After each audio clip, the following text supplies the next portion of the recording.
ఈ వీడియోలో మనం భగవద్గీత అధ్యాయము 7 శ్లోకము 20ను పరిశీలిద్దాం.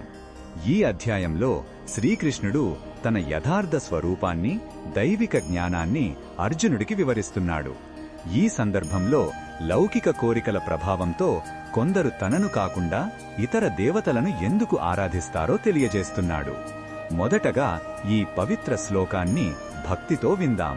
కామైస్తైస్తైర్హృతజ్ఞానాః ప్రపద్యంతేన్యదేవతాః తం తం నియమమాస్థాయ ప్రకృత్యా నియతాః స్వయా. ఈ శ్లోకం అర్థమేమిటంటే శ్రీకృష్ణుడు ఇలా అంటున్నాడు: ఎవరి జ్ఞానమైతే రకరకాల భౌతిక కోరికల చేత దోచుకోబడిందో వారు తమ సహజ స్వభావానికి అనుగుణంగా ప్రత్యేకమైన నియమాలను పాటిస్తూ ఇతర దేవతలను శరణు పొందుతారు. అంటే వారి కోరికలు వారి వివేకాన్ని మరుగునపరిచి తక్షణ ఫలితాల కోసం సర్వోన్నత దైవమైన నన్ను కాకుండా ఇతర దేవతల వైపు వారిని నడిపిస్తాయి.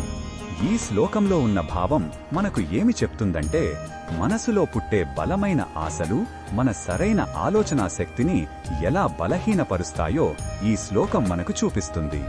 ఒక కోరిక బలంగా ఉన్నప్పుడు దానిని ఎలాగైనా సాధించాలనే తొందరలో శాశ్వతమైన ఆధ్యాత్మిక మార్గాన్ని విస్మరించి తాత్కాలికమైన సులభమైన పరిష్కారాల వైపు మొగ్గు చూపుతాము. ఈ శ్లోకంలో ఉన్న భావం మనకు ఏమి చెప్తుందంటే, మనసులో పుట్టే బలమైన ఆశలు మన సరైన ఆలోచనా శక్తిని ఎలా బలహీనపరుస్తాయో ఈ శ్లోకం మనకు చూపిస్తుంది.